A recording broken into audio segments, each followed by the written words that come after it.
Je m'en voulais, comme je m'en veux souvent, d'être encore en vie. Je crois que nous écrivons pour ça, pour nous disculper, pour nous inventer une raison de vivre.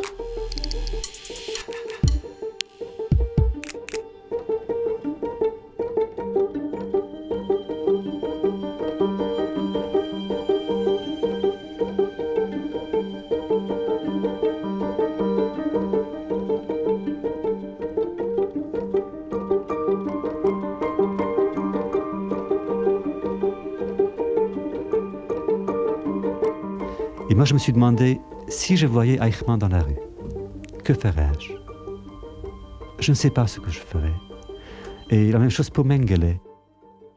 Mengele, c'est le médecin bourreau qui sélectionnait à Auschwitz. Moi, j'ai vu Mengele très souvent. J'ai passé devant lui très souvent. Eichmann aussi, je l'ai vu. Je l'ai vu 2 fois. Une fois, chez moi, dans ma petite ville. Je ne savais pas encore que c'était Eichmann. Il est venu avec un officier allemand superviser la déportation. Il y avait 2 Allemands et 50 gendarmes hongrois. Et nous étions 15 000 Juifs. Mais comme on ne savait rien de la guerre, et comme on ne savait pas qu'Auschwitz était autre chose qu'un petit village paisible de la mort, on s'est laissé faire. Mais on est parti.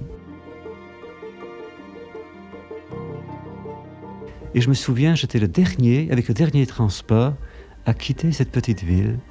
Et j'ai vu Eichmann, les mains dans le dos, qui nous voyait, qui regardait. Il avait l'air triste, parce que il regrettait que le travail fût fini.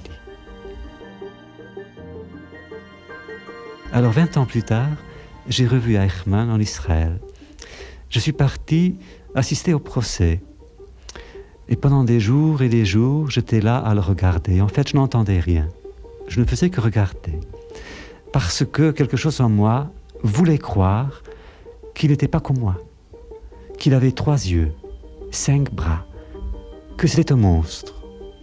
Je voulais tellement croire que quelqu'un qui était associé à la mort de tant de gens apparaissait différemment.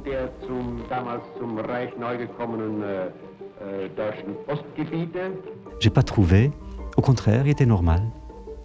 Mais vraiment comme tous les gens, normal. Il avait un sens d'humour.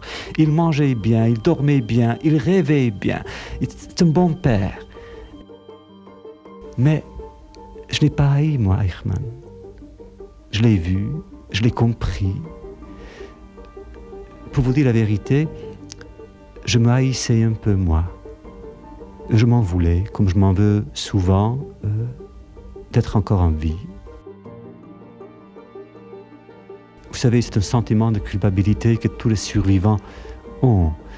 Je crois que nous écrivons pour ça, pour nous disculper, pour nous inventer une raison de vivre. On se sent coupable d'être encore en vie. Pourquoi lui et pas moi? Pourquoi? Savez-vous que j'étais, moi, destiné à mourir. J'étais faible. J'avais toutes les maladies. Et je ne mangeais pas. J'étais tellement maladroit dans le camp même. Je n'ai jamais eu une ration supplémentaire de ma vie. Jamais.